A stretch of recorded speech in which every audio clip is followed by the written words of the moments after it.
क्या आपका मोबाइल आपकी सोच, समझ, फैसले यहाँ तक कि आपकी मेरा ज़िंदगी प्रॉफिट तो को है कि जो कंट्रोल देख रहे हैं करता उनका कोई प्रॉफिट हो जाए, बस वही मेरा प्रॉफिट है।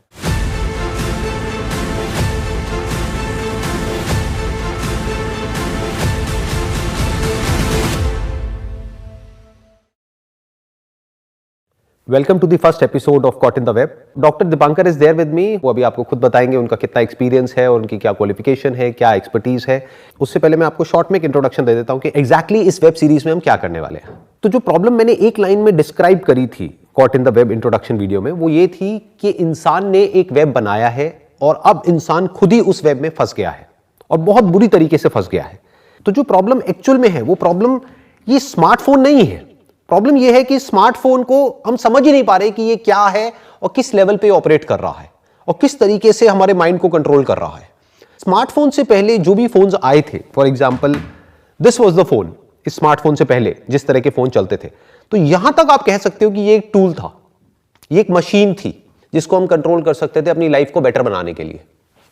इनफैक्ट मोबाइल फोन से पहले और जितनी भी इन्वेंशंस हुई है उनको अगर हम ध्यान से ऑब्जर्व करेंगे तो वो सब किस लिए हुई? वो हुई हमारी लाइफ को बेटर बनाने के लिए। तो आप उनको टूल्स बोल सकते हो, बट अगर इसको कोई नाम देना ही हो तो स्मार्टफोन से बेटर नाम इसके लिए होगा एक manipulative intelligent machine, because it is not just a machine.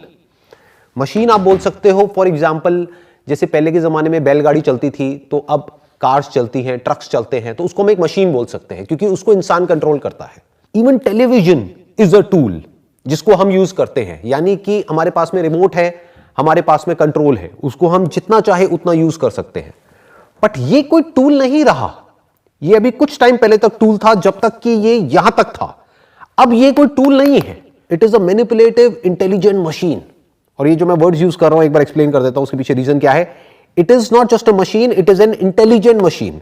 इसके पीछे एक बहुत ही हाई लेवल की इंटेलिजेंस ऑपरेट कर रही है, जिसको आप सुपर कंप्यूटर्स बोल सकते हो, जिसको आप आर्टिफिशियल इंटेलिजेंस बोल सकते हो, which is much more powerful than your intelligence। और यहां तक भी प्रॉब्लम नहीं थी अगर वो इंटेलिजेंस आपके बेनिफिट के लिए काम कर रही होती। जैसे कि नेचर की अगर वीडियो अच्छा लग रहा हो तो लाइक एंड सब्सक्राइब जरूर करें। वो काम करती है किसके लिए? आपके बेनिफिट के लिए। फॉर एग्जाम्पल अगर आपकी बॉडी में फीवर भी होता है, आपको कोई बीमारी होती है, कोई इंफेक्शन होता है, तो बॉडी में फीवर आ जाता है, तो वो फीवर आपके लिए अच्छा होता है क्योंकि बॉडी अपनी टेम्परेचर को बढ़ा रही है, which is not conducive for the bacteria and the virus to flourish. तो वो नेचर की इंटेलिजेंस आपके बेनिफिट के लिए काम कर रही है, आपकी बॉडी की सर्वाइवल प्रोसेस में हेल्प कर रही है।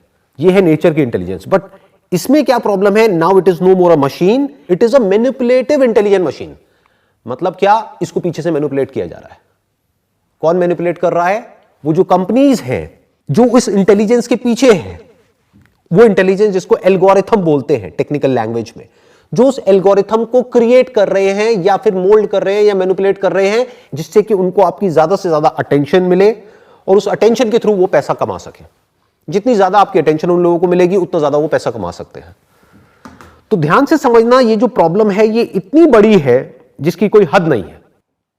आपको पता ही नहीं है किस लेवल पे क्या इंटेलिजेंस ऑपरेट कर रही है आपके माइंड को कंट्रोल करने के लिए, आपकी लाइफ को कंट्रोल करने के लिए और आपकी अटेंशन को कंट्रोल करने के लिए। So it is no more a tool, it is a controller. ये सिर्फ आपकी अटेंशन को कंट्रोल नहीं कर रहा है, आपके बिहेवियर को कंट्रोल कर रहा है, आपकी ब्रेन को कंट्रोल कर रहा है, आपके थॉट्स, आपके आइडियाज, सब कुछ कंट्रोल कर रहा है। ऐसे बहुत सारे सर्वेज हुए हैं, ऐसी बहुत सारी रिसर्चेज हुई हैं, ऐसी बहुत सारी स्टडीज हुई है जिसमें ये निकल करके आया है कि जैसे जैसे हम इसके एडिक्ट होते चले जा रहे हैं, जिसको हम स्मार्टफोन बोलते हैं, तो उसकी वजह से किस तरीके से डिप्रेशन, स्ट्रेस, एंजाइटी तो बढ़ ही रहा है, उसके साथ साथ में किस तरीके से हमारी बॉडी के अंदर चेंजेस आ रहे हैं, हमारी ब्रेन के अंदर चेंजेस आ रहे हैं। और ये समझना जरूरी क्यों है, पहले इसको समझ लेते हैं। किसी भी प्रॉब्लम का अगर हमको सोल्यूशन निकालना है तो उसका जो सबसे पहला स्टेप होता है that is knowledge, that is information. कि जब आपको पता होगा कि वो प्रॉब्लम क्या है तब आप उस प्रॉब्लम का सोल्यूशन निकाल सकते हो। अगर आपको पता ही नहीं है कि प्रॉब्लम क्या है, आपको अवेयरनेस ही नहीं है कि इशू कितना बड़ा है, तो उसका सोल्यूशन निकालना तो भूल ही जाओ। तो आज हम डीपली समझने वाले हैं पहले स्टेप में कि ये प्रॉब्लम क्या है और किस लेवल की है, और फिर हम आएंगे कि उसका सोल्यूशन क्या है। तो आज जो हम डिस्कशन करने वाले हैं उसका ऑब्जेक्टिव ये है कि अगर कोई स्टूडेंट है जो स्कूल में है, कॉलेज में है, या कोई भी पर्सन है, मान लो वो एक दिन में ऑन एन एवरेज 4 से 5 घंटे यूज कर रहा है अपने फोन को, वीडियो अच्छा लगा हो तो अपने दोस्तों के साथ अवश्य शेयर करें। धन्यवाद।